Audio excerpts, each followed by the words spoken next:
सत श्री अकाल जी। इश्के ਸਾਹਿਤ ब्रॉडकास्ट ਵਿੱਚ ਤੁਹਾਡਾ ਸਵਾਗਤ ਹੈ।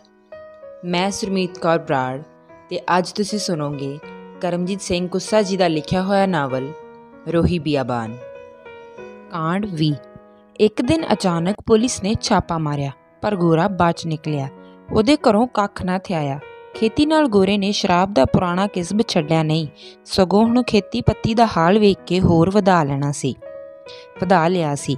ਭਾਵੇਂ ਗਿੰਦਰ ਵੀ ਮੁੱਢੋਂ ਇਹ ਕੰਮ ਕਰਦਾ ਰਿਹਾ ਸੀ, ਪਰ ਗੋਰੇ ਦੇ ਅੜਦ ਬਾਜ਼ਾਰ ਕਰਕੇ ਉਹ ਡਰਦਾ। ਗੋਰਾ ਇੰਨਾ ਕੁ ਜ਼ਰੂਰ ਚਤਰ ਸੀ, ਸ਼ਰਾਬ ਕੱਢਣ ਸਾਰੀ ਬੋਕ ਦੇ ਭਾਅ ਬਾਰੀ ਗਾਗੂ ਦੇ ਮੁੰਡੇ ਭੂਪੇ ਨੂੰ ਚੁਕਾ ਦਿੰਦਾ। ਉਹ ਪਿੰਡ 'ਚ ਹੋਰ ਵੀ ਕਈਆਂ ਤੋਂ ਸ਼ਰਾਬ ਚੁੱਕਦਾ ਸੀ। ਉਹਦਾ ਤਾਂ ਇਹ ਕਿਸਮ ਦਾ ਵਪਾਰ ਹੀ ਸੀ। ਬਹੁਤੇ ਜਿਹੜੇ ਇਸ ਧੰਦੇ 'ਚ ਆਪ ਨੰਗੇ ਨਹੀਂ ਹੋਣਾ ਚਾਹੁੰਦੇ ਸਨ, ਉਹ ਉਸ ਕੋਲ ਪੈਸੇ ਲੈ ਕੇ ਸਸਤੀ ਇਕੱਠੀ ਚੁਕਾ ਦਿੰਦੇ। ਭੂਪਾ ਪੰਜਾਂ ਮਗਰ 3 ਬੋਤਲਾਂ ਪਾਣੀ ਪਾਉਂਦਾ। ਪੀਣ ਵਾਲੇ ਅੱਖਾਂ 'ਤੇ ਪੱਟੀ ਬੰਨ੍ਹ ਕੇ ਨੇਫਿਆਂ 'ਚ ਟੁੰਗ ਤੁਰੀ ਜਾਂਦੇ। ਸ਼ਰਾਬ ਦਾ ਮਾਮਲਾ ਹੋਣ ਤੇ ਮਿਲਾਵਟ ਬਾਰੇ ਉਜਰ ਕਿਹਦੇ ਕੋਲ ਕਰਨ? ਜੇ ਕਿਸੇ ਨੂੰ ਨਹੀਂ ਪੁੱਗਦੀ ਅਗਲਾ ਨਾਲ ਜਾਵੇ। ਭੂਪੇ ਦਾ ਪੁਲਿਸ ਨਾਲ ਮਹੀਨਾ ਕੀਤਾ ਹੋਇਆ ਸੀ ਤੇ ਹੁਣ ਤਾਂ ਉਹ ਬਹੁਤੀ ਵਾਰ ਮੱਝਾਂ ਨੂੰ ਦੁੱਧ ਉਤਾਰਨ ਵਾਲੇ ਟੀਕੇ ਘੋਲ ਵੇਚਣ ਲੱਗ ਪਿਆ ਸੀ। ਹੌਲੀ ਗੋਰੇ ਨੇ ਵੀ ਦੁਕਾਨ ਬਣਾ ਲਈ। ਉਹ ਆਥਣ ਵੇਲੇ ਪੀਣ ਵੀ ਲੱਗ ਗਿਆ ਸੀ। ਗਿੰਦਰ ਵੇਚਣ ਨੂੰ ਬੁਰਾ ਨਹੀਂ ਮਨਾਉਂਦਾ ਸੀ, ਪਰ ਪੀਣ ਤੋਂ ਨੱਕ ਵੱਟਦਾ ਸੀ। ਪੈਸੇ ਬਣਦੇ ਵੇਖ ਕੇ ਮਹਿੰਦਰੋਂ ਵੀ ਦੜ ਵੱਟ ਲੈਂਦੀ, ਪਰ ਹਨੇਰੇ ਹੋਣ ਦੇ ਨਾਲ ਹੀ ਲੋਕ ਡਾਰਾਂ ਬੰਨੀ ਉਹਨਾਂ ਦੇ ਘਰ ਵੱਲ ਤੁਰੇ ਆਉਂਦੇ। ਮਹਿੰਦਰੋਂ ਸ਼ਰਮ ਨਾ ਮਰ ਜਾਂਦੀ। ਵਾਖਰੂ, ਸਾਡਾ ਘਰ ਤਾਂ ਕੰਜਰਾਂ ਦਾ ਘਰ ਹੋ ਗਿਆ।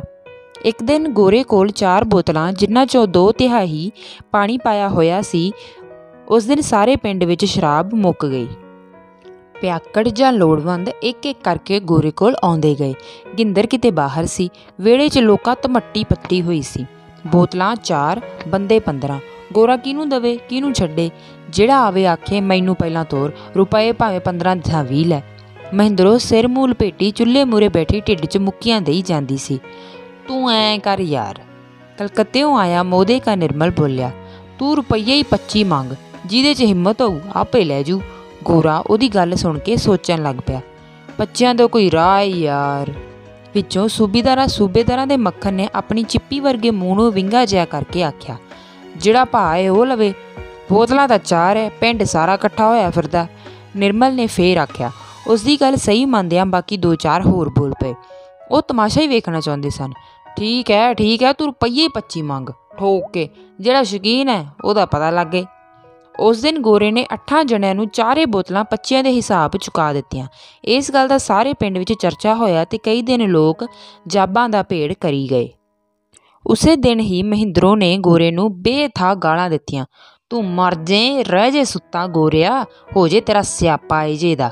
ਵੇ ਤੂੰ ਸਾਡਾ ਘਰ ਚੂੜਿਆਂ ਦਾ ਵਿਹੜਾ ਬਣਾਤਾ। ਐਂ ਕਦੇ ਤੇਰੇ ਪਿਓ ਨੇ ਮੰਡੀਰ ਨਹੀਂ ਇਕੱਠੀ ਕਰੀ। ਫਿਰ ਤਪਾਕ ਕਿਉਂ ਆਉਂ ਬੋਲੀ, ਦਿਲੋਂ ਆਖਦੀ ਹੋਵੇ, ਹੇ ਸੱਚਾ ਪਾਤਸ਼ਾਹ, ਸਵੇਰੇ ਹੀ ਇਹਨੂੰ ਪੁਲਿਸ ਫੜ ਕੇ ਲੈ ਜੇ, ਚਿੱਤੜ ਭੰਨੇ ਇਹਦੇ, ਫੇਰ ਪਤਾ ਲੱਗੇ। ਹੁਣ ਤਾਂ ਮੈਨੂੰ ਭਾਵੇਂ ਆਪ ਨਾ ਠਾਣਾ ਜਾਣਾ ਪਵੇ। ਨੀ ਸੁੱਖੀ ਸਾਂਦੀ ਪੁਲਿਸ ਕਾਹਤੋਂ ਮੰਗਾਉਣੀ ਐ ਕੁੱਤੀਏ? ਥੰਮਣ ਦੀ ਘਰਵਾਲੀ ਨੇ ਬਾਹਰ ਵੜਦਿਆਂ ਮਿੱਠੀ ਘੂਰੀ ਦਿੰਦਿਆਂ ਆਖਿਆ।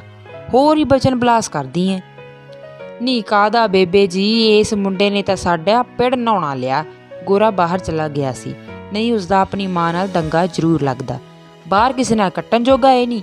2 ਵਾਰੀ ਲੋਕਾਂ ਦੀਆਂ ਮਿੰਨਤਾਂ ਕਰਕੇ ਭੱਜਿਆ, ਝਗੜਿਆਂ ਨਾਲ ਲੜ ਕੇ ਆ ਜਾਂਦਾ। ਮੈਂ ਤਾਂ ਕਹਿੰਦੀ ਸੀ ਬਾਹਰ ਨਿਕਲ ਜੇ, ਆਪਦੀ ਨੀਂਦ ਸੌਂਗਾ, ਆਪਦੀ ਉੱਠੂਗਾ। ਇੱਥੇ ਤਾਂ ਆਪ ਕੰਜਰਖਾਨਾ ਏ, ਜਿੰਨਾ ਮਰਜ਼ੀ ਕਰ ਲੈ। ਕੁੜਿਆ ਇੱਥੇ ਭੇਜ ਦੇ। ਕੀ ਅਵੱਲਾ ਜਿਹਾ ਨਾਂ ਲੈਂਦੇ ਐ? ਚੇਤਾ ਉੱਕ ਗਿਆ, ਮੁੱਕ ਜਾਣਾ। ਹਾਂ ਸੱਚ, ਡੱਬੀ ਡੁੱਬੀ ਦੇ ਤਾਂ ਲੋਕਾਂ ਤਾਂ ਦੜਾ ਦੜ ਤੁਰੀ ਜਾਂਦੇ ਐ। ਨਾਲੇ ਆਪਣਾ ਤਾਂ ਅੱਧਾ ਪਿੰਡ ਚਲਾ ਗਿਆ। ਨੀ ਬੇਬੇ ਜੀ, 8-9 ਹਜ਼ਾਰ ਲੱਗਦਾ। ਜਣਾ ਖਾਣਾ ਕਿੱਥੋਂ ਖਰਚ ਲੂ? 8-9 ਹਜ਼ਾਰ? ਥੰਮਣ ਦੀ ਘਰਵਾਲੀ ਨੇ ਅੱਖਾਂ ਚੜਾ ਕੇ ਹੈਰਾਨ ਹੋ ਕੇ ਪੁੱਛਿਆ। ਨਾਲੇ ਤੇਰਾ ਸਿਰ, 5-6 ਹਜ਼ਾਰ 'ਚ ਕੰਮ ਬਣ ਜਾਂਦਾ। 5-6 ਹਜ਼ਾਰ ਕਿਹੜਾ ਥੋੜ੍ਹਾ? ਇੰਨੀ ਤਾਂ ਉਂਤਰੇ ਦੀ ਠੀਕਰੀ ਨਹੀਂ ਇਕੱਠੀ ਹੁੰਦੀ। ਫਿਰ ਜ਼ਮੀਨ ਨਹੀਂ ਕੋਈ ਬਹੁਤੀ ਗਹਿਣੇ ਧਰ ਕੇ ਭੇਜ ਦੀਏ। ਨੀ ਦੇਖ ਲੈ ਭੈਣੇ, ਜਿਨ੍ਹਾਂ ਨੇ ਜਾਣਾ, ਤੇਰੇ ਪਤਿਓਰਿਆਂ ਦੇ ਪੁੱਤਾਂ ਨੂੰ ਦੇਖ, ਤਿੰਨੇ ਉੱਠ ਗਏ। 2 ਸਾਲ ਜੇ ਹੋਏ ਨੇ, ਪੈਸਿਆਂ ਦਾ ਮੀਂਹ ਲਿਆ ਤਾ। ਮਹਿੰਦਰੋਂ ਹੈਰਾਨ ਹੋਈ ਉਹਦੀ ਗੱਲ ਸੁਣਦੀ ਰਹੀ। ਹੈਰਾਨ ਹੋਣ ਦੀ ਕਿਹੜੀ ਗੱਲ ਐ? ਉਹ ਤਾਂ ਬੀਰ ਤਿੱਖੇ ਐ। ਪਿਓ ਤਾਂ ਉਹਨਾਂ ਦਾ, ਤੇਰਾ ਪਤਿਓਰਾ ਇਹੋ ਜਿਹਾ ਹੀ ਸੀ, ਭੰਗੀ ਪੋਸਤੀ। ਉੱਥੇ ਬਹਿ ਗਿਆ, ਇੱਥੇ ਬਹਿ ਗਿਆ। ਉਹਦੀ ਚੁਗਲੀ ਕਰ ਲਈ, ਇਹਦੀ ਚੁਗਲੀ ਕਰਤੀ। ਉਹਨੇ ਤਾਂ ਸਾਰੀ ਉਮਰ ਇਹੀ ਸੁਆਹ ਉਡਾਈ ਹੈ, ਪਰ ਮੁੰਡਿਆਂ ਨੇ ਕੰਮ ਐਨ ਕੇਰਾ ਭੰਨ ਕੇ ਚਲਾਤਾ। ਕਰਾਂਗੇ ਕੋਈ ਭੰਨ ਘੜ, ਇਹਨੂੰ ਬਾਹਰ ਕੱਢਣਾ ਹੀ ਪਊ। ਇੱਥੇ ਅੱਜ ਨਹੀਂ ਕੱਲ੍ਹ ਨੂੰ ਕੋਈ ਪੁਲਿਸ ਨੂੰ ਫੜਾ ਦੂ, ਲੋਕਾਂ ਨੂੰ ਕਿਤੇ ਠੰਡਾ ਕੱਢਦਾ। ਹੋਰ ਫਿਰ ਵੇਖ ਤੂੰ, ਉਹਨੇ ਨਿੰਮੀ ਆਵਾਜ਼ 'ਚ ਗੱਲ ਤੋਰੀ। ਉਹ ਦੇਖ ਜਿਨ੍ਹਾਂ ਨੇ ਕਰਨਾ, ਚਲੋਰੇ ਦਾ ਮੁੰਡਾ। ਪਹਿਲਾਂ ਤਾਂ ਜਿਉਂ ਉਹਨੇ ਸੁਰਤ ਸੰਭਾਲੀ ਹੈ, ਲੋਕਾਂ ਦਾ ਸੀਰ ਕਮਾਇਆ। ਮਾਂ ਤਾਂ ਇਹੋ ਜਿਹੀ ਹੈ, ਹਿਚ ਹਿਚ ਕਰਨ ਜੋਗੀ, ਪਰ ਮੁੰਡੇ ਨੇ ਮਲਾਇਆ ਵਾਲਿਆਂ ਨਾਲ 4 ਵਾਰੀ ਸੀਰ ਲਏ ਹੈ। ਫਿਰ ਹੁਣ ਉੱਧਰ ਆਰਾਮ 'ਚ ਉੱਠ ਗਿਆ, ਮਾਰ ਫੇੜ ਕੇ ਨੋਟਾਂ ਦੇ ਨੋਟ ਆਉਂਦੇ ਆ, ਮਾਂ ਤੋਂ ਸਾਂਭੇ ਨਹੀਂ ਜਾਂਦੇ। ਥੰਮਣ ਦੀ ਘਰਵਾਲੀ ਇੰਨੀਆਂ ਗੱਲਾਂ ਕਰਕੇ ਤੁਰ ਗਈ, ਪਰ ਮਹਿੰਦਰੋਂ ਸੋਚਾਂ 'ਚ ਪੈ ਗਈ। ਜੇ ਫੜ ਤੜ ਕੇ ਘੱਲ ਦੀਏ ਤਾਂ ਕੀ ਹੈ, ਲੈਣ ਨੂੰ ਕੀ ਹੈ, ਲੈ ਤਾਂ ਜਾਣਗੇ ਹੀ ਜਦੋਂ ਉੱਧਰੋਂ ਮਣਾ ਮੂੰਹ ਕਮਾਈ ਹੋ। ਇਹ ਸੋਚਦਾ ਉਹਨੇ ਰਾਤ ਟਪਾਈ। ਜਦੋਂ ਗਿੰਦਰ ਨਾਲ ਇਸ ਬਾਰੇ ਗੱਲ ਕੀਤੀ ਤਾਂ ਉਹ ਬੋਲ ਉੱਠਿਆ, ਪੈਸਾ ਹੈਗਾ 10,000, ਪੈਸੇ ਅੰਦਰੋਂ ਤਾਂ ਨਹੀਂ ਸੂੰਝੇ ਹੁੰਦੇ, ਕੋਈ ਹੀਲਾ ਕਰਨਾ ਹੀ ਪੈਂਦਾ। ਕਰ ਲਓ ਫਿਰ, ਜੇ ਫੜ ਕੇ ਕਰ ਲਾਂਗੇ, ਲਾਉਣ ਨੂੰ ਕੀ ਹੈ, 2 ਮਹੀਨਿਆਂ 'ਚ ਲੈ ਜਾਂਦਾ। ਜੀ ਤੋਂ ਪੈਸੇ ਲਵਾਂਗੇ, ਪਹਿਲਾਂ ਤਾਂ ਅਗਲਾ ਸਿਰ 'ਤੇ ਮਨ ਦਾ ਸਾਣ ਧਰੂਗਾ, ਵਿਆਜ ਰਜਵਾ ਲਊ। ਅੱਜ ਹੋਰ ਕੱਲ੍ਹ ਹੋਰ ਕਰਦਿਆਂ ਉਹਨੇ ਪਿੰਡ ਵਾਲੇ ਏਜੰਟ ਨਾਲ ਗੱਲ ਕੀਤੀ। ਉਹ ਪਿੰਡ ਦੇ 2-3 ਮੁੰਡੇ ਬਾਹਰ ਭੇਜ ਚੁੱਕਿਆ ਸੀ।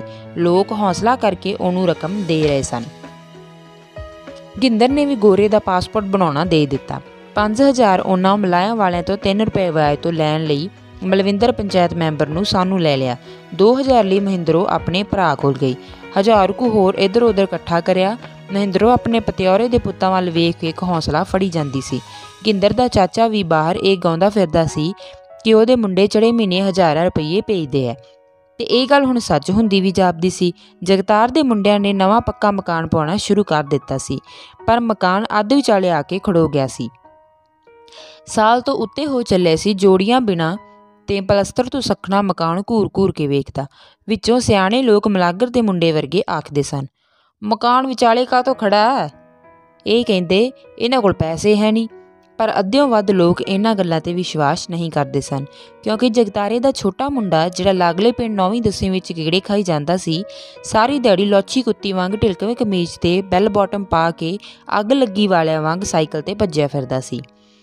ਉਸ ਬਾਰੇ ਤਾਂ ਇਹ ਗੱਲ ਉੱਡ ਚੁੱਕੀ ਸੀ ਕਿ ਉਹ ਤਾਂ ਟੱਟੀ ਵੀ ਸਾਈਕਲ 'ਤੇ ਜਾਂਦਾ ਸੀ ਤੇ ਹੁਣ ਮੋਟਰਸਾਈਕਲ ਲੈਣ ਨੂੰ ਫਿਰਦਾ ਸੀ।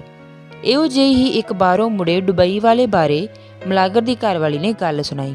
ਉਹ ਆਖਦਾ, ਮੈਨੂੰ ਤਾਂ ਘਰ ਦੀ ਰੋਟੀ ਸਵਾਦ ਨਹੀਂ ਲੱਗਦੀ, ਤੇ ਉਸਦੀ ਵਹੁਟੀ ਅੱਗੋਂ ਕਹਿੰਦੀ, ਤੂੰ ਬੱਦਨੀ ਹੋਟਲ 'ਤੇ ਖਾ ਆਇਆ ਕਰ। ਪਰ ਇਹ ਗੱਲਾਂ ਤਾਂ ਮਹਿੰਦਰੋਂ ਨੇ ਲੋਕਾਂ ਪਾਸੋਂ ਸੁਣੀਆਂ ਸਨ, ਪਰ ਉਹ ਖੁਦ ਅੱਖੀਂ ਵੇਂਦੀ ਕਿ ਉਹਨਾਂ ਬਾਹਰਲੇ ਦੇਸ਼ਾਂ 'ਚੋਂ ਮੁੰਡੇ ਵੱਡੀਆਂ ਮੂਰਲੀਆਂ ਵਾਲੀਆਂ ਸਲਵਾਰਾਂ ਜਿਹੀਆਂ ਪਾਈਆਂ, ਪੈਰਾਂ 'ਚ ਘੋੜੇ ਦੇ ਪੌੜਾਂ ਵਰਗੇ ਬੂਟ ਪਾਈ ਤੇ ਹੱਥਾਂ 'ਚ 5-5 ਕਿਲੋ ਦੀਆਂ ਟੇਪ ਰਿਕਾਰਡਰ ਵਜਾਉਂਦੇ ਬੀਹਾਂ 'ਚ ਗੇੜੇ ਫਿਰਦੇ ਦਿੰਦੇ ਸਨ। ਪਿੰਡ ਵਿੱਚ ਇਸ ਤਰ੍ਹਾਂ ਦੀ ਰੌਣਕ ਵੇਖ ਕੇ ਉਹਨਾਂ ਦਾ ਦਿਲ ਵੱਧਦਾ ਗਿਆ। ਅੰਤ ਉਹ ਦਿਨ ਆ ਬੁੜਿਆ ਜਿੱਦੇ ਗੋਰੇ ਨੇ ਦਿੱਲੀੋਂ ਜਾ ਕੇ ਜਹਾਜ਼ ਚੜ੍ਹਨਾ ਸੀ। 6ਵੇਂ-7ਵੇਂ ਦਿਨ ਚੜੌਲ ਵਾਲਿਆਂ 'ਚੋਂ ਇੱਕ ਬੰਦਾ ਮੁੜਿਆ ਤਾਂ ਪਤਾ ਲੱਗਾ ਕਿ ਵੀਜ਼ਾ ਨਹੀਂ ਲੱਗਿਆ। ਮਹਿੰਦਰੋਂ ਸੰਸੇ ਨਾਲ ਸੁੱਕਣ ਲੱਗ ਪਈ। ਪੈਸਿਆਂ ਵੱਲੋਂ ਹੱਥ ਵਟਾ ਬੈਠੇ ਆ, ਕੰਮ ਖਬਰੇ ਕਦੋਂ ਬਣੇ। ਗੋਰੇ ਹੋਰਾਂ ਨੂੰ ਮਹੀਨਾ ਦਿੱਲੀ ਬੈਠਿਆਂ ਨੂੰ ਹੋ ਗਿਆ ਸੀ। ਇਹ ਖਰਚ ਉਦੋਂ ਉਹਨਾਂ ਦੇ ਲੱਕ ਤੋੜ ਰਿਹਾ ਸੀ। ਫਿਰ ਜਦੋਂ ਕਿੰਨੀ ਖੱਜਲ ਖੁਆਰੀ ਮਗਰੋਂ ਜਹਾਜ਼ ਚੜ੍ਹੇ ਤਾਂ ਕਾਬਲ ਜਾ ਕੇ ਡੱਕੇ ਗਏ। ਇੱਥੇ ਚੋਰੀ ਰਾਤ ਨੂੰ ਲੰਘਣਾ ਸੀ। ਜਦੋਂ ਕੰਮ ਬਣਦਾ ਨਾ ਦਿਸਿਆ ਤਾਂ ਏਜੰਟ ਬਹਾਨਾ ਲਾ ਕੇ ਕਿਧਰੇ ਟਿੱਬ ਗਿਆ। ਗੋਰੇ ਹੁਰੀ ਉਹਨੂੰ ਉਡੀਕਦੇ ਰਹੇ। ਉੱਥੋਂ ਦੀ ਪੁਲਿਸ ਨੇ ਸ਼ੱਕ 'ਚ ਫੜ ਕੇ ਅੰਦਰ ਕਰਤੇ। ਜਦੋਂ ਪਿੰਡ ਮੁੜੇ ਤਾਂ ਘਰਦਿਆਂ ਨੂੰ ਗਸ਼ੀਆਂ ਪੈਂਦੀਆਂ ਸਨ। ਲੋਕਾਂ ਨੇ ਪਹਿਲਾਂ ਕੀਤੀਆਂ ਗੱਲਾਂ ਫੇਰ ਸੁਣਾਈਆਂ। ਹੋਈ ਨਾ ਉਹੀ ਗੱਲ, ਇਹ ਲਾਣੇ ਨੂੰ ਤਾਂ ਅਸੀਂ ਮੁੱਢੋਂ ਜਾਣਦੇ ਹਾਂ, ਇਹਦੇ ਸਾਲੇ ਦੇ ਤਾਂ ਦਰਖਤ ਚੱਟੇ ਨਹੀਂ ਹਰੇ ਹੋਏ। ਪਰ ਹੁਣ ਕੀ ਬਣਨਾ ਸੀ? ਏਜੰਟ ਪਿੰਡ ਵੱਲ ਮੂੰਹ ਨਹੀਂ ਕਰਦਾ ਸੀ। 5-6 ਮਹੀਨੇ ਪਹਿਲਾਂ ਲਾਗਲੇ ਪਿੰਡ ਦੇ ਏਜੰਟ ਨੇ ਵੀ ਇਉਂ ਮੁੰਡਿਆਂ ਨੂੰ ਝਾਂਸਾ ਦੇ ਕੇ ਲੱਖ ਰੁਪਈਆ ਕਰ ਲਿਆ ਸੀ ਤੇ ਪੱਤਰਾ ਵਾਚ ਗਿਆ ਸੀ। ਪੈਸੇ ਵਾਲੇ ਨਿੱਤ ਕੁਪਿੱਤ ਕਰਦੇ। ਏਜੰਟ ਦੇ ਪਿਓ ਨੇ ਮੁੰਡੇ ਬਾਰੇ ਅਖਬਾਰ 'ਚ ਛਪਵਾ ਦਿੱਤਾ ਕਿ ਉਹ ਤਾਂ ਮੇਰਾ ਮੁੰਡਾ ਹੀ ਨਹੀਂ। ਪਰ ਗਿੰਦਰ ਹੋਰੀ ਮਾੜੇ ਧੀੜੇ ਜੱਟ ਗੁਰਦੀਪ ਏਜੰਟ ਨੂੰ ਕਿੱਥੋਂ ਲੱਭਦੇ? ਉਹ ਛੜਾ ਮਲੰਗ ਸੀ, ਘਰਦਿਆਂ ਨਾਲੋਂ ਪਹਿਲਾਂ ਹੀ ਅੱਡ ਸੀ ਤੇ ਪੈਸਿਆਂ ਵੱਲੋਂ ਰਾਮ ਸੱਤ ਹੋ ਗਈ।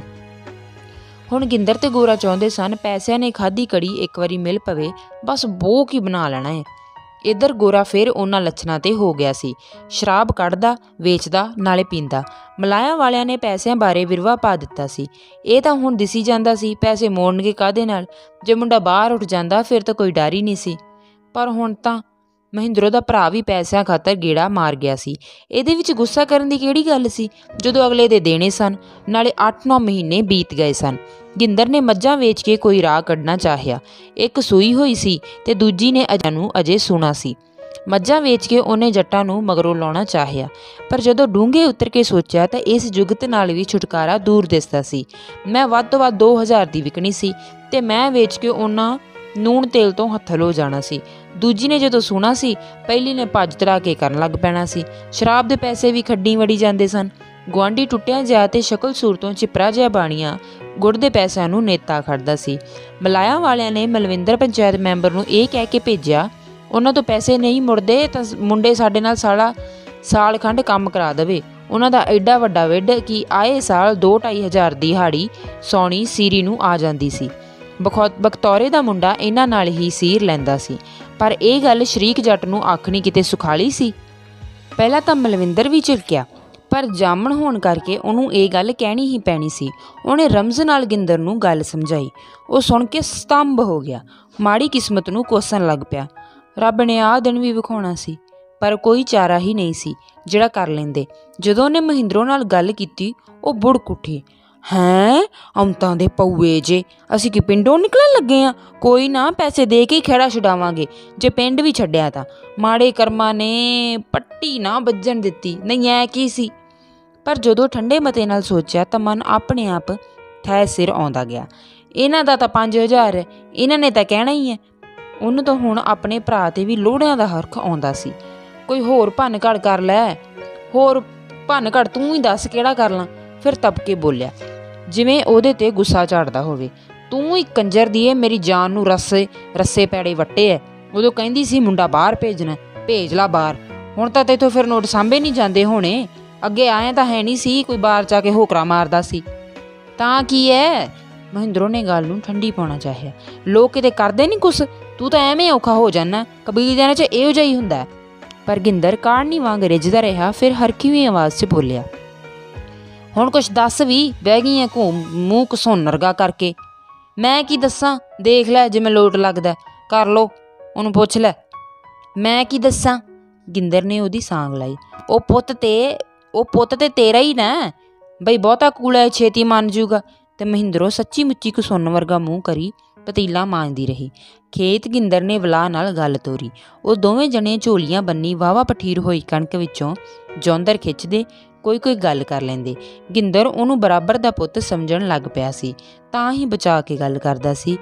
ਗੱਲਬਾਤ ਸ਼ਰਾਬ ਤੋਂ ਚੱਲ ਕੇ ਬਾਹਰ ਗਏ ਮੁੰਡਿਆਂ ਤੱਕ ਆ ਗਈ ਸੀ। ਫਿਰ ਗੁਰਦੀਪ ਦੀ ਠੱਗੀ ਦੀ ਗੱਲ ਤੁਰੀ। ਦੋਹਾਂ ਪਿਓ ਪੁੱਤਾਂ ਨੇ ਬੁੱਲ ਚੱਬੇ। ਮੇਰਾ ਸਹੁਰਾ ਕੇਰਾ ਮੱਥਾ ਤਾਂ ਲਾਵੇ, ਜੇ ਸੁੱਕਾ ਨਾ ਚੱਬ ਜੀਏ ਤਾਂ ਮੇਰੇ ਪਤਿਓਰੇ ਨੂੰ। ਗਿੰਦਰ ਨੇ ਪਿੰਡ ਵੱਲ ਵੇਂਦਿਆਂ ਬੜੀ ਸੋਗਵੀਂ ਆਵਾਜ਼ 'ਚ ਆਖਿਆ, ਉਹਨੇ ਭੈਣ ਦੇ ਯਾਰ ਨੇ ਹੁਣ ਇੱਥੇ ਕਿ ਰੁਪਈਆ ਧਰਨ ਆਉਣਾ। ਸਹੁਰੇ ਮੇਰੇ ਨੇ ਸਾਡਾ ਤਾਂ ਲਾਂਘਾ ਕਰਤਾ। ਅਗਲਿਆਂ ਦੇ ਪੈਸੇ ਸਿਰ ਖੜੇ ਆ, ਉਹਨਾਂ ਨੇ ਸਾਲਿਆਂ ਨੇ ਉਦੋਂ ਘਰ ਕੋਡਾ ਕਰ ਰੱਖਿਆ। ਅੱਜ ਤੜਕਿਓ ਉਹਨਾਂ ਦਾ ਐਨਕਬਾਜ਼ ਕੀ ਕਹਿੰਦਾ ਸੀ? ਗੋਰੇ ਨੇ ਜੌਂਦਰ ਦਾ ਰੁੱਖ ਝੋਲੀ ਵਿੱਚ ਸੁੱਟਦਿਆਂ ਪੁੱਛਿਆ। ਰੁਪਈਏ ਭਾਲਦਾ, ਹੋਰ ਉਹਨਾਂ ਮੁੰਡਾ ਵੇਖਣ ਆਉਣਾ। ਗਿੰਦਰ ਤੋਂ ਚੱਜ ਦਾ ਉੱਤਰ ਨਾ ਸਰਿਆ। ਉਹ ਉੱਤਰ ਦਿੰਦਾ ਵੀ ਕੀ, ਚੁੱਪ ਕਰ ਰਿਹਾ। ਕਿੰਨਾ ਚਿਰ ਚੁੱਪ-ਚਾਪ ਜੌਂਦਰ ਦੇ ਬੂਝੇ ਖਿੱਚਦੇ ਰਹੇ। ਫਿਰ ਚਾਣਚੱਕ ਗਿੰਦਰ ਬੋਲ ਪਿਆ, ਮਲਾਇਆ ਵਾਲਿਆਂ ਦਾ ਗੇਜਾ ਆਉਂਦਾ ਸੀ ਜੇ ਤਾਂ ਇੱਥੋਂ। ਫਿਰ ਪਤਾ ਨਹੀਂ ਗਿੰਦਰ ਕਿਉਂ ਚੁੱਪ ਹੋ ਗਿਆ। ਉਹ ਪੁੱਤ ਨੂੰ ਅਗਾਂਹ ਕਿਵੇਂ ਆਖੇ, ਕੀ ਥੋਤੋਂ? ਗੋਰਾ ਜੌਂਦਰ ਫੜਨੀ ਛੱਡ ਕੇ ਉਹਦੇ ਵੱਲ ਟਿਕਵੀਂ ਨਿਗਾਹ ਨਾਲ ਵੇਖ ਰਿਹਾ ਸੀ। ਬੇਂਤ ਕੁ ਗਿੰਦਰ ਚੁੱਪ ਕਰਿਆ ਰਿਹਾ। ਸਿਰਫ ਕਣਕ ਸੀ ਸਰਸਰ ਕਰਨ ਦੀ ਆਵਾਜ਼ ਹੀ ਸੁਣਦੀ ਸੀ। ਬਈ ਜੇ ਤੁਹਾਡੇ ਕੋਲੋਂ ਪੈਸੇ ਨਹੀਂ ਮੁੜਦੇ ਤਾਂ ਗੋਰਾ ਸਾਡੇ ਨਾਲ ਸਾਲ ਲਵਾ ਦੇਵੇ ਤੂੰ, ਆਖ ਕੇ ਗਿੰਦਰ ਨੇ ਮੁੰਡੇ ਵੱਲ ਦੇਖਿਆ। ਗੋਰਾ ਵੀ ਉਹਦੇ ਵੱਲ ਝਾਕੀ ਜਾਂਦਾ ਸੀ, ਪਰ ਉੱਤਰ ਕੋਈ ਨਹੀਂ ਦਿੱਤਾ। ਉਹਨੂੰ ਖੜੋਤੇ ਨੂੰ ਇਉਂ ਮਹਿਸੂਸ ਹੋਇਆ ਜਿਵੇਂ ਉਸਦੇ ਸਿਰ ਨੂੰ ਘੁਮੇਰ ਚੜ੍ਹਦੀ ਹੋਵੇ। ਮਲਵਿੰਦਰ ਮੈਂਬਰ ਪੰਚਾਇਤ ਵੀ ਆਂਦਾ ਸੀ। ਗਿੰਦਰ ਦੀ ਆਵਾਜ਼ ਉਹਨੂੰ ਫੇਰ ਸੁਣੀ। ਕੰਮ ਦਾ ਕੀ ਮਿਹਣਾ? ਫਿਰ ਜਿਵੇਂ ਕੁਝ ਅਗਾਂਹ ਔੜਦਾ ਨਾ ਹੋਵੇ। 2-3 ਵਾਰੀ ਇਹੀ ਗੱਲ ਤੋੜ ਮਰੋੜ ਕੇ ਬੋਲੀ ਗਿਆ। ਮਿਹਣਾ ਕਾਹਦਾ ਕੰਮ ਦਾ? ਕੋਈ ਮਿਹਣਾ ਨਹੀਂ ਕੰਮ ਦਾ, ਮਿਹਣੇ ਤਾਂ ਹੋਰ ਬਥੇਰੇ ਹੁੰਦੇ ਆ। ਗੋਰਾ ਫਿਰ ਵੀ ਨਹੀਂ ਬੋਲ ਸਕਿਆ, ਜਿਵੇਂ ਉਹਦੀ ਜ਼ੁਬਾਨ ਕੱਟੀ ਗਈ ਹੋਵੇ। ਗਿੰਦਰ ਉਹਦੀ ਚੁੱਪ ਤੋਂ ਤਰੈਕ ਗਿਆ, ਪਰ ਕੁਝ ਸੋਚ ਕੇ ਆਖਣਾ ਸ਼ੁਰੂ ਕੀਤਾ। ਜਲੌਰੇ ਦਾ ਮੁੰਡਾ ਜੇ ਸੀਰ ਲੈਂਦਾ ਸੀ ਤਾਂ ਹੁਣ ਆਰਾਨ ਵੀ ਉੱਠ ਗਿਆ ਨਾ। ਆਪ ਦੀਆਂ ਮੌਜਾਂ ਕਰਦਾ, ਗਹਿਣੇ ਕੀਤੀ ਜ਼ਮੀਨ ਛੁਡਾ ਲਈ, ਹੁਣ ਪੈਸੇ ਬੈਂਕ 'ਚ ਕਰੀ ਜਾਂਦਾ। ਪਰ ਗੋਰੇ ਨੇ ਕਿਸੇ ਗੱਲ ਦਾ ਹੁੰਗਾਰਾ ਨਹੀਂ ਦਿੱਤਾ। पर ਗਿੰਦਰ ਸਿਆਣਾ ਬਣਿਆ ਅਜੇ ਵੀ ਕੁਹਾਣੇ ਪਾਈ ਜਾਂਦਾ ਸੀ। ਕਿਸਮਤ 'ਚ ਹੋਇਆ ਫੇਰ ਵੀ ਬਾਹਰ ਜਾਣ ਦਾ ਦਾ ਲੱਗ ਜੂ। ਕਿਸਮਤ 'ਚ ਕਿਉਂ, ਉਹ ਤਾਂ ਮੇਰੇ ਸਾਲੇ ਗੁਰਬੀਤ ਦੀ ਕੁੜੀ ਨਿਕਲ ਗਈ। ਨਹੀਂ ਐਂ ਆਪਾਂ ਕੀ ਰੱਬ ਦੇ ਮਾਂ ਮਾਰੇ ਐ, ਲੋਕਾਂ ਦੇ ਵਾਰੇ ਨਾਰੇ ਹੋ ਹੀ ਜਾਂਦੇ ਐ। ਗੋਰਾ ਉਸ ਦਿਨ ਆਥਣ ਤੱਕ ਬੋਲ ਨਾ ਸਕਿਆ। ਇਹ ਸੋਚਣਾ ਤਾਂ ਉਹਦੇ ਲਈ ਮਰਨ ਬਰਾਬਰ ਸੀ ਕਿ ਉਹ ਸੀਰੀ ਬਣ ਕੇ ਸ਼ਰੀਕਾਂ ਦੇ ਘਰ ਕਮਾਵੇ। ਉਹ ਤਾਂ ਸਗੋਂ ਜਲੌਰੇ ਦਾ ਛੋਟਾ ਮੁੰਡਿਆਂ ਨੂੰ ਟਿੱਚਰਾਂ ਕਰਦਾ ਹੁੰਦਾ ਸੀ। ਉਹਨੂੰ ਇੱਕ ਦਿਨ ਦੀ ਗੱਲ ਯਾਦ ਆਈ। ਮੋੜ ਤੇ ਇਕੱਠੀ ਹੋਈ ਮੁੰਡੀਰ ਜਲੌਰੇ ਦੇ ਛੋਟੇ ਮੁੰਡੇ ਨੂੰ ਝੇਡਾਂ ਕਰੀ ਜਾਂਦੀ ਸੀ। ਅਗੇ ਕਿੰਨੇ ਮਨਾਂ ਤੇ ਰਲਣਾ ਓਏ, ਜਾ ਤੂੰ। ਜਲੌਰੇ ਦਾ ਛੋਟਾ ਮੁੰਡਾ ਮੂੰਹ ਪਰੇ ਨੂੰ ਕਰਕੇ ਸੰਗ ਮੰਨ ਗਿਆ। ਗਿੰਦਰ ਦੇ ਚਾਚੇ ਦਾ ਮੁੰਡਾ ਮੇਲੀ 35 ਕੁ ਵਰੇ ਦਾ ਕੋਲ ਖਲੋਤਾ ਸੀ। ਉਹ ਬੋਲਿਆ, ਕੰਜਰਾ ਹੁਣ ਸੰਗ ਕਾਹਦੀ ਐ, ਨਾਲੇ ਕੰਮ ਦਾ ਵੀ ਕੋਈ ਮਿਹਣਾ। ਤੂੰ ਤਾਂ ਵਿਆਹਲੀ ਕੁੜੀ ਵਾਂਗੂ ਮੂੰਹ ਜਿਹਾ ਮਰੋੜ ਕੇ ਨੂੰ ਪਰੇ ਹੋ ਗਿਆ। ਥਾਪੀ ਮਾਰ ਕੇ ਕਿਹਾ 15 ਮੰਨ ਲਊਂ, ਜਾ ਛਾਲਿਆ ਜਿਹਾ। ਜਲੌਰੇ ਦਾ ਮੁੰਡਾ ਅਜੇ ਵੀ ਸ਼ਰਮ ਮੰਨਦਾ ਸੀ। ਜੌਂਦਰ ਦੀਆਂ 2 ਭਰੀਆਂ ਬਣਾ ਕੇ ਉਹ ਬਰਸੀਮ ਵੱਢਣ ਆ ਲੱਗੇ। ਪੱਠੇ ਵੱਢਦਿਆਂ ਗਿੰਦਰ ਨੇ ਤਾਂ 2-4 ਗੱਲਾਂ ਕੀਤੀਆਂ। ਗੋਰਾ ਇਉਂ ਚੁੱਪ-ਚਾਪ ਕੱਖ ਵੱਢੀ ਗਿਆ ਜਿਵੇਂ ਸੁੱਖਾ ਖਾਦਾ ਹੋਵੇ। ਸਿਰਫ ਦਾਤੀ ਦੀ ਸਰਕ ਹੀ ਸੁਣਦੀ ਸੀ। ਘਰੇ ਆ ਕੇ ਜਦੋਂ ਚਾਹ ਪੀਣ ਲੱਗੇ ਤਾਂ ਮਹਿੰਦਰੋਂ ਨੇ ਗਲਾਸ ਫੜਾਉਂਦਿਆਂ ਉਹਦੇ ਮੂੰਹ ਵੱਲ ਵੇਖ ਕੇ ਗੜਕੇ ਨਾਲ ਪੁੱਛਿਆ, ਵੇ ਤੂੰ ਕਾਹਤੋਂ ਐ ਹੋ ਵਰਗਾ ਮੂੰਹ ਕੀਤਾ ਹੈ? ਪਰ ਮੁੰਡਾ ਨਹੀਂ ਬੋਲਿਆ। ਉਸਦੀ ਚੁੱਪ ਵੇਖ ਕੇ ਫਿਰ ਬੋਲੀ, ਕੋੜਾ ਬਸੁਰਾ ਜਿਹਾ, ਬਹੁਤਾ ਹੀ ਕੁਛ ਗੱਭਰੂ ਹੋ ਲੱਗਿਆ। ਪਰ ਗੋਰਾ ਤਾਂ ਫੇਰ ਵੀ ਨਹੀਂ ਬੋਲਿਆ। ਨਹੀਂ, ਉਹ ਇਸ ਗੱਲ ਤੇ ਮੋੜ 'ਚ ਕਈ ਆਖਣੀਆਂ ਸਨ। ਮਹਿੰਦਰੋਂ ਨੂੰ ਸ਼ੱਕ ਪਈ ਪਿਓ ਪੁੱਤ 'ਚ ਵਖਾਦ ਪੈ ਗਿਆ ਹੋਣਾ। ਫਿਰ ਉਹਨੂੰ ਕਈਆਂ ਦਿਨਾਂ ਦੇ ਘਰ ਪੈਂਦੇ ਯੈਬਰੇ ਬਾਰੇ ਵੀ ਸ਼ੱਕ ਪਿਆ ਸੀ। ਅੱਗੇ ਨਾਲੇ ਗਿੰਦਰ ਵੀ ਗੰਭੀਰ ਸੀ। ਅੱਗੇ ਤਾਂ ਗਿੰਦਰ ਅਜਿਹੇ ਝਗੜੇ ਤੇ ਗਾਲਾਂ ਕੱਢਦਾ ਹੀ ਘਰੇ ਆਉਂਦਾ ਸੀ, ਪਰ ਅੱਜ ਤਾਂ ਉਹ ਚਾਹ ਪੀਂਦਾ ਪੈਰ ਦੇ ਅੰਗੂਠੇ ਨਾਲ ਕੱਚਾ ਫਰਸ਼ ਖਰੋਚ ਰਿਹਾ ਸੀ। 1-2 ਗੱਲਾਂ ਜ਼ਰੂਰ ਕੀਤੀਆਂ, ਫਿਰ ਉਹ ਪੱਠੇ ਕੁਤਰਨ ਲੱਗ ਪਿਆ। ਉਦੋਂ ਮਗਰੋਂ ਮੂੰਹ ਘਰੋਟ ਵਰਗਾ ਕਰੀ ਗੋਰਾ ਘਰੋਂ ਬਾਹਰ ਨਿਕਲ ਗਿਆ। ਜਦੋਂ ਮੁੜਿਆ ਤਾਂ ਹਨੇਰਾ ਵਾਹਵਾ ਉੱਤਰ ਆਇਆ ਸੀ। ਗਿੰਦਰ ਨੇ ਕੱਦੂ ਨੂੰ ਲਾ ਕੇ ਪਸ਼ੂ ਅੰਦਰ ਕਰ ਦਿੱਤੇ ਸਨ ਤੇ ਹੁਣ ਕਿਧਰੇ ਬਾਹਰ ਕਿਸੇ ਧੰਦੇ ਵਗ ਗਿਆ ਸੀ। ਮੰਜੇ ਉੱਤੇ ਗੋਰਾ ਉਂਝ ਹੀ ਚੁੱਪ ਗੜੁੱਪ ਬੈਠਾ ਮਹਿੰਦਰੋਂ ਨੂੰ ਓਪਰਾ ਜਾਪ ਰਿਹਾ ਸੀ। ਲੱਤਾਂ 'ਚ ਉਸ ਗਿੰਦਰ ਦਾ ਪੁਰਾਣਾ ਡੱਬੀਆਂ ਵਾਲਾ ਚਾਦਰਾ ਪਾਇਆ ਹੋਇਆ ਸੀ ਤੇ ਪੈਰਾਂ ਵਿੱਚ ਪੁਰਾਣੀ ਧੋੜੀ ਦੀ ਦੁੱਪੜ ਜਿਹੀ ਜੁੱਤੀ। ਪਰ ਗੋਰੇ ਨੂੰ ਲੀੜਾ ਲੱਤਾ ਜੁੱਤੀ ਸਾਫ਼ ਕਰਕੇ ਰੱਖਣ ਦੀ ਰੀਝ ਸੀ। ਦੋਵੇਂ ਹੱਥ ਜੋੜ ਕੇ ਪੱਟਾਂ 'ਚ ਘੁਸੋਈ ਉਹ ਚੁੱਲ੍ਹੇ ਮੂਹਰੇ ਰੋਟੀਆਂ ਥੱਪ ਰਹੀ ਮਹਿੰਦਰੋਂ ਵੱਲ ਨਿਗਾਹ ਲਾ ਕੇ ਵੇਖ ਰਿਹਾ ਸੀ। ਮਹਿੰਦਰੋਂ ਉਸ ਵੱਲ ਝਾਕੀ, ਪਰ ਬੋਲੀ ਕੁਝ ਨਾ। ਮਨ 'ਚ ਕੁੜੱਤਣ ਬੇਸ਼ੁਮਾਰ ਇਕੱਠੀ ਹੋਈ ਪਈ ਸੀ, ਪਰ ਇਹ ਸਾਰੀ ਕੁੜੱਤਣ ਗੋਰੇ ਦੇ ਦੀਵੇ ਦੇ ਚਾਨਣ ਵਿੱਚ ਲਾਲ ਸੁਰਖ ਦਿਸਦੇ ਚਿਹਰੇ ਵੱਲ ਵੇਖ ਕੇ ਮੰਨਦੀ ਪੈਂਦੀ ਗਈ। ਉਦੋਂ ਹੀ ਮਲਾਗਰ ਕੀ ਵਿਹੜੇ ਵਾਲੀ ਬੱਤੀ ਜਗੀ ਤੇ ਉਹਨਾਂ ਦੇ ਵਿਹੜੇ 'ਚ ਵੀ ਮਾਮੂਲੀ ਚਾਨਣ ਹੋ ਗਿਆ। ਰੋਟੀ ਖਾ ਕੇ 7-8 ਸਾਲ ਦੀ ਕੁੜੀ ਸੀ ਕਰਦੀ ਤੇ ਰੱਜ ਕੇ ਔਖੇ ਜਿਹੇ ਸਾਹ ਲੈਂਦੀ ਸਿੱਧੀ ਗੋਰੇ ਵੱਲ ਆਈ। ਵੀਲੇ ਤੂੰ ਰੋਟੀ ਆਣੀ ਹੈ? ਗੋਰੇ ਦਾ ਉੱਤਰ ਨਾ ਸੁਣ ਕੇ ਉਸ ਦੁਬਾਰਾ ਪੁੱਛਿਆ। ਗੋਰੇ ਨੇ ਮਲਵੀ ਜਿਹੀ ਜੀਭ ਨਾਲ ਸਿਰ ਫਿਰਿਆ, ਜਿਹੜਾ ਕੁੜੀ ਨੂੰ ਸਮਝ ਨਹੀਂ ਆਇਆ। ਕੁੜੀ ਲਗਾਤਾਰ ਉਹਨੂੰ ਪੁੱਛਦੀ ਰਹੀ। ਮਹਿੰਦਰੋਂ ਅੱਕ ਕੇ ਬੋਲ ਉਠੀ, ਨੀ ਤੂੰ ਇੱਧਰ ਆ ਜਾ ਕੁੱਤੀਏ, ਲੱਗੀ ਐ ਵੀਲੇ ਕਰਨ। ਕੋਈ ਨਹੀਂ, ਤੈਨੂੰ ਸੰਧਾਰੇ ਭੇਜਦੇ ਇਹ। ਨਾਲੇ ਇਹਦੀ ਤਾਂ ਦੁਪਹਿਰ ਤੋਂ ਖਬਰੇ ਕਾਹਤੋਂ ਸੁੰਨੀ ਸੁੱਜੀ ਐ, ਕੀ ਸੱਪ ਲੜਿਆ ਇਹਦੇ? ਗੋਰਾ ਆਪਣੀ ਮਾਂ ਵੱਲ ਅੱਖਾਂ ਪਾੜ ਕੇ ਵੇਖੀ ਗਿਆ। ਕੋਈ ਹੋਰ ਦਿਨ ਹੁੰਦਾ ਇਸ ਦੇ ਉੱਤਰ ਵਿੱਚ ਉਹਨੇ ਕਿੰਨਾ ਕੁਝ ਆਖਣਾ ਸੀ, ਪਰ ਅੱਜ ਖਬਰੇ ਉਹਦਾ ਜੀ ਕਿਉਂ ਬੋਲਣ ਤੋਂ ਚੱਲਦਾ ਸੀ। ਪਰ ਕੁੜੀ ਅਜੇ ਵੀ ਉਹਦੇ ਨਾਲ ਤੋਤਲੀਆਂ ਗੱਲਾਂ 'ਚ ਜੁੱਟੀ ਹੋਈ ਸੀ। ਵਿਲੇ ਤੂੰ ਦਾਰੂ ਪੀਤੀ ਐ? ਦਾਰੂਆਂ ਹੀ ਪੀਣੀਆਂ ਇਹਨਾਂ ਨੇ। ਮਹਿੰਦਰੋਂ ਫੇਰ ਗੜਕ ਉੱਠੀ। ਪਿਓ ਦਾਦੇ ਜੀ ਪੈਰ 'ਚੋਂ ਕਿਵੇਂ ਨਿਕਲ ਜਾਣਗੇ? ਲੋਕਾਂ ਦੇ ਔਂਤਾਂ ਦੇ ਰਤੀ ਭਰ ਚੀਜ਼ਲੇ ਬਤਾਏ ਨਹੀਂ ਜਾਂਦੇ। ਸਾਡਿਆਂ ਨੂੰ ਖਬਰੇ ਕੀ ਘੈਸੂ ਫਿਰਿਆ। ਆ ਕੰਮ ਰਹਿ ਗਿਆ, ਕੱਢ ਲਈ ਪੀ ਲਈ, ਲੋਕਾਂ ਨਾਲ ਛਿਤਰੋ ਛਿਤਰੀ ਹੋਲੇ। ਬਿੰਦ ਕੁ ਚੁੱਪ ਰਹੀ। ਚੁੱਲ੍ਹੇ ਵਿਚਲੀ ਗੋਹਿਆਂ ਦੀ ਅੱਗ ਦਾ ਤਾਅ ਚੌਥੇ ਤੋਂ ਬਾਹਰ ਤੱਕ ਪੈਂਦਾ ਸੀ। ਨਿੱਕੀ ਕੁੜੀ ਅਜੇ ਵੀ ਗੋਰੇ ਦੇ ਗੋਡਿਆਂ ਤੇ ਉੱਲੀ ਗੱਲਾਂ ਕਰੀ ਜਾਂਦੀ ਸੀ ਤੇ ਗੋਰਾ ਅੰਦਰੇ ਰੋਹ ਨਾਲ ਕੰਬਣੀਆਂ ਖਾਈ ਜਾਂਦਾ ਸੀ। ਵਿਲੇ ਤੈਨੂੰ ਪਾਲਾ ਲੱਗਦਾ, ਮੈਂ ਥੇਸ ਲਿਆ ਕੇ ਦਵਾਂ? ਇਸ ਗੱਲ ਤੇ ਮਹਿੰਦਰੋਂ ਫੇਰ ਤਾਂ ਪੁੱਠੀ, ਲਿਆ ਦੇ ਇਹਨੂੰ ਜੁੱਬੜ ਅੰਦਰੋਂ। ਇੱਕ ਭਰਾਸ ਲੱਗ ਗਿਆ, ਉੱਤੇ ਭੈਣ ਮੋਹ ਖੋਰੀ ਹੈ। ਜੁੱਬੜਾਂ 'ਚ ਪਏ ਨੇ ਇਹਨਾਂ ਨੇ, ਕਮਾਈਆਂ ਕਰ ਤਾਂ ਲੱਲਰ ਲਾਤੇ। ਨਾਲੇ ਕਮਾਈਆਂ ਦਾ ਇਹਨਾਂ ਦੇ ਕੋਈ ਲੇਖਾ? ਅਜੇ ਤੱਕ ਤਾਂ ਅਗਲੇ ਭੱਦਰਕਾਰੇ ਨਹੀਂ ਭੁੱਲੇ। ਨਾਲ ਦੀ ਨਾਲ ਮਹਿੰਦਰੋਂ ਚਿਮਟੇ ਨਾਲ ਚੁੱਲ੍ਹਿਓਂ ਬਾਹਰ ਡਿੱਗਦੇ ਅਤੇ ਅੱਧ ਮੱਚਦੇ ਗੋਹੇ ਨੂੰ ਸੂਤ ਵੀ ਕਰਦੀ ਰਹੀ। ਐਤਕੀ ਗੋਰਾ ਨਾਮੂਲੀ ਜਿਹਾ ਮੂੰਹ ਖੋਲ੍ਹਿਆ। ਜਿਹੜਾ ਤੁਸੀਂ ਭੱਦਰਕਾਰਾ ਕਰਨ ਲੱਗੇ ਹੋ? ਉਹਦੀ ਬੀਬੀ ਚਿਮਟਾ ਰੋ ਕੇ ਉਹਦੇ ਵੱਲ ਝਾਕੀ। ਚੁੱਲ੍ਹੇ ਵਿਚਲਾ ਧੁਖਦਾ ਗੋਹਾ ਫੇਰ ਬਾਹਰ ਆ ਡਿੱਗਿਆ ਸੀ। ਪਸਰੇ ਹਨੇਰੇ ਵਿਚਲੇ ਮੱਧਮ ਚਾਨਣ ਨਾਲ ਉਹਨੂੰ ਗੋਰੇ ਦੀਆਂ ਖਿੱਚਵੀਆਂ ਅੱਖਾਂ ਮਸ਼ਾਲ ਵਾਂਗ ਮੱਚਦੀਆਂ ਦਿਸੀਆਂ, ਪਰ ਬਹੁਤਾ ਧਿਆਨ ਉਹਦੇ ਭਰੜਾਏ ਬੋਲ ਨੇ ਖਿੱਚ ਲਿਆ। ਪੀਣ ਵਾਲੀ ਗੱਲ ਉਹਨੂੰ ਇੰਨੀ ਬੁਰੀ ਨਹੀਂ ਲੱਗਦੀ ਸੀ। ਜੱਟਾਂ ਦੇ ਮੁੰਡਿਆਂ ਨੂੰ ਤਾਂ ਜੰਮਦਿਆਂ ਨੂੰ ਗੁੜਤੀ ਸ਼ਰਾਬ ਦੀ ਦਿੱਤੀ ਜਾਂਦੀ ਹੈ, ਪਰ ਨਹੀਂ ਤਾਂ ਠੇਕਾ ਬਣਾਈ ਰੱਖਣਾ ਵੀ ਉਹਨੂੰ ਚੰਗਾ ਨਹੀਂ ਲੱਗਦਾ ਸੀ। असी किहड़ा भद्रकारा करिया वे? अच्छा, गोरा टुणकीवीं आवाज़ च बोलिया। तां तुहानूं पता ही नहीं? हैं? वो फिर बोली, नित आपदी को लगदी सुड़ा कौन है? अजे तेरा जम मुक्या नहीं, हुणे बुरियाड़ी च पैर धर धर तुर भद्रकारे परखदा। निक्की कुड़ी ने कंधोली तो दीवा चुक के गोरे दे नेड़े रखिया। चानन विच गोरे दे तिखे नैन नक्श लाल रत्ते अंगियारे वांग दगदे, चेहरे ते पपीसियां वर्गे बुੱਲ वेख के एक वारी तो इउं भुल गई कि मुंडा हत्थां चों निकलदा जांदा, पर उस दियां मशाल वांग मचदियां अखां वेख के फेर भड़क पई। वे तू कुछ ना भाल, जा दे ही मच्छरियां कुछ। जिउं जम्मिया कुवक्ती ने जान सूली ते टंग रखी है। की वड्डने ए जे पुत्त ਜਿਹੜੇ ਉੱਠਦੇ ਸਾਰ ਮਾਂ ਪਿਓ ਨੂੰ ਫਾਲੇ ਵਾਂਗ ਤਪਾਉਣ। ਜੰਮਦੇ ਤੋਂ ਚਾਹ ਨਹੀਂ ਚੁੱਕੇ ਜਾਂਦੇ, ਆ ਦਿੰਦੇ ਦਾਤਣਾ। ਜਿਹੜੀ ਤੁਸੀਂ ਦਾਤਣਾ ਦੇਣ ਲੱਗੇ ਹੋ, ਵੇ ਅੰਤਰਿਆ ਕੁਛ ਮੂੰਹ ਵੀ ਬਾਕ, ਕਿਹੜੀ ਤੇਰੀ ਗੋਲੀ ਮਾਰੀ? ਗੋਲੀ ਮਾਰੀ ਨਾਲੇ ਕੁਛ ਹੋਰ ਮਾਰਿਆ? ਗੋਲੇ ਨੇ ਗੱਲ ਚੱਬਦਿਆਂ ਕਿਹਾ।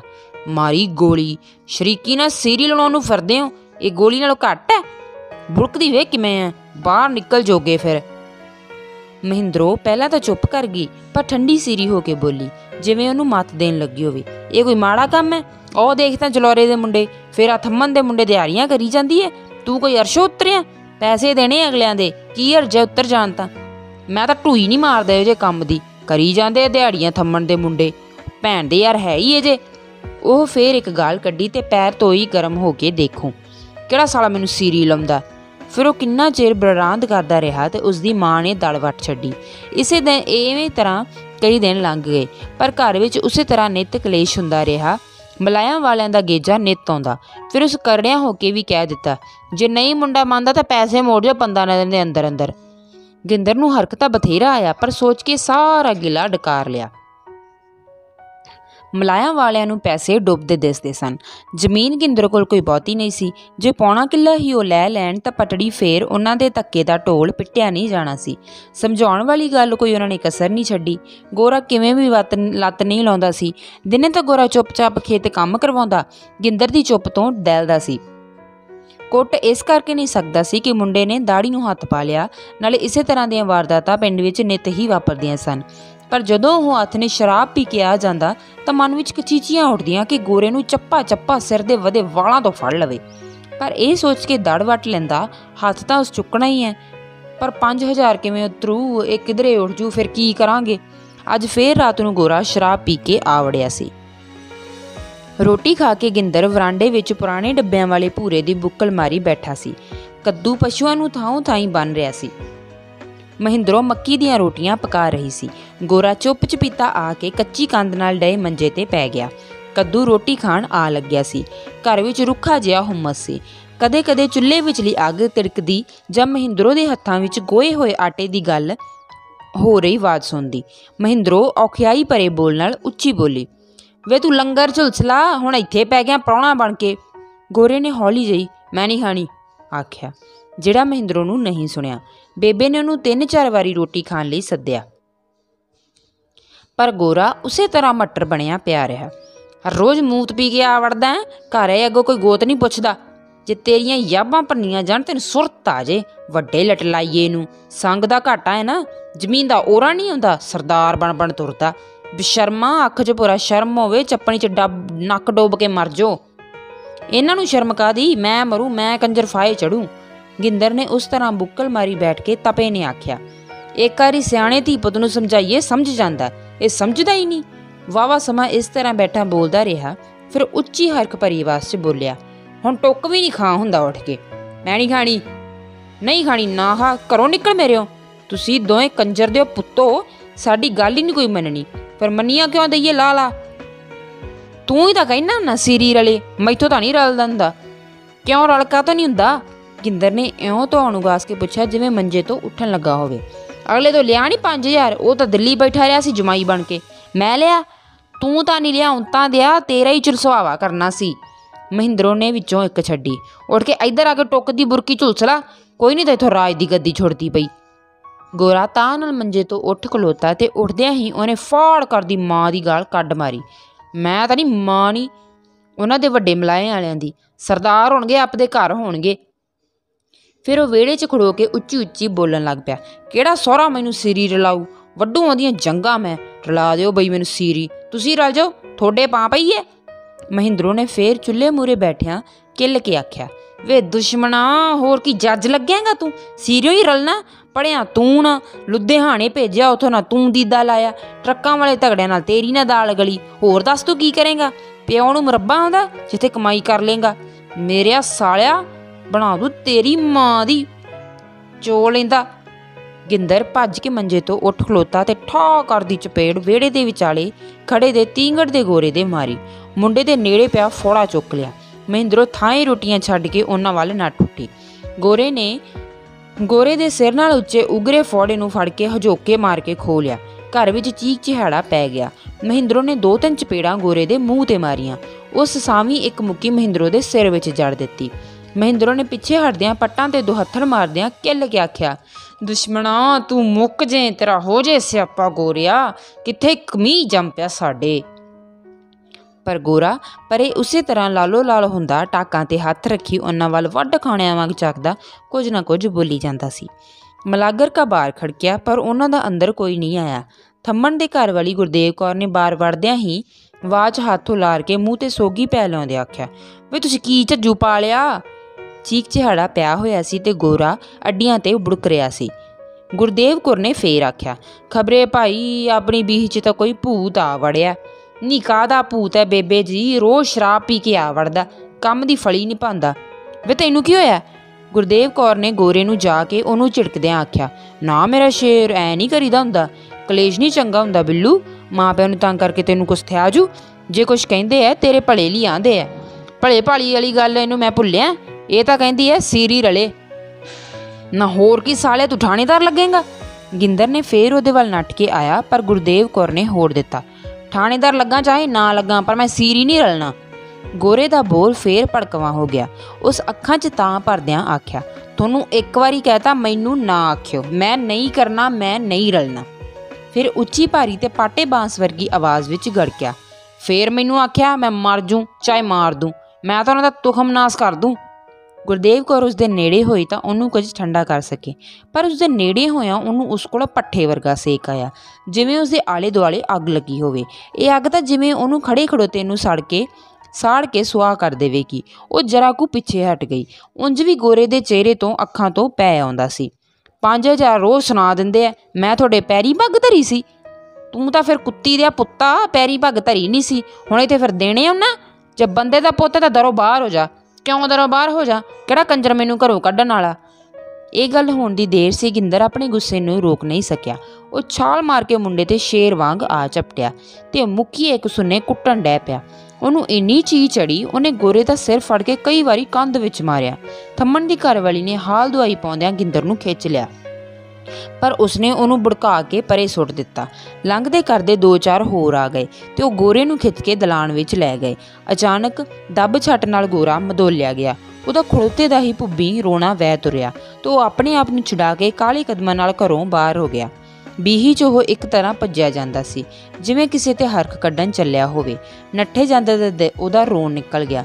ਪਿੰਡੋਂ ਬਾਹਰ ਆ ਕੇ ਜਦੋਂ ਰਤਾ ਕੁ ਹੌਲੀ ਹੋਇਆ, ਹੰਝੂ ਭਰੀਆਂ ਅੱਖਾਂ ਪਾੜ ਕੇ ਖੇਤ ਵਿੱਚ ਗੋਲ ਦਾਇਰੇ 'ਚ ਜਗਦੇ ਬਿਜਲੀ ਦੇ ਬਲਬਾਂ ਵੱਲ ਵੇਖਿਆ। ਉਦੋਂ ਹੀ ਪਿੰਡ ਦੀ ਤੇ ਬਾਹਰਲੀ ਬਿਜਲੀ ਇੱਕਦਮ ਬੁਝ ਗਈ। ਚੁਫੇਰੇ ਹਨੇਰ ਗੁਬਾਰ ਪਸਰ ਗਿਆ। ਹੱਥ ਨੂੰ ਹੱਥ ਮਾਰਿਆ ਨਹੀਂ ਦਿਸਦਾ ਸੀ। ਉਹਨੇ ਮਗਰ ਭੌਂ ਕੇ ਦੇਖਿਆ। ਉਹਨੂੰ ਮਹਿਸੂਸ ਹੋਇਆ ਜਿਵੇਂ ਪਿੰਡ ਦੀ ਮੌਤ ਹੋ ਗਈ ਹੋਵੇ। ਰੌਲਾ ਰੱਪਾ ਵੀ ਨਹੀਂ ਸੁਣਦਾ ਸੀ। ਅਚਾਨਕ ਹੀ ਉਸਦੇ ਮੂਹਰੇ ਬਾਹਰਲੀਆਂ ਮੋਟਰਾਂ ਦੇ ਬਲਬ ਜਗ ਪਏ, ਪਰ ਬਿਜਲੀ ਡਿਮ ਸੀ। ਜਦੋਂ ਉਸ ਫੇਰ ਪਿੰਡ ਵੱਲ ਭੌਂ ਕੇ ਦੇਖਿਆ, ਪਿੰਡ ਤੇ ਉਸੇ ਤਰ੍ਹਾਂ ਸੁੰਨਮਸਾਨ ਵਰਤੀ ਹੋਈ ਸੀ। ਉਹਨੂੰ ਇੱਕ ਵਾਰੀ ਫੇਰ ਖਿਆਲ ਆਇਆ, ਪਿੰਡ ਸੱਚੀ ਮਰ ਗਿਆ ਸੀ। ਪਰ ਘਰ ਵਿੱਚ ਘਟੀ ਘਟਨਾ ਯਾਦ ਕਰਕੇ ਉਹਦਾ ਰੋਹ ਨਿਕਲ ਗਿਆ ਤੇ ਉਸਦੀ ਇੰਨੀ ਉੱਚੀ ਭੁੱਬ ਨਿਕਲੀ ਕਿ ਚੁਪਾਸੇ ਪਸਰੀ ਵੱਢ ਖਾਣੀ ਚੁੱਪ ਵਿੱਚ ਵੀ ਭੁੱਬ ਦੀ ਆਵਾਜ਼ ਹੋਰ ਡਰਾਉਣੀ ਹੋ ਗਈ ਸੀ।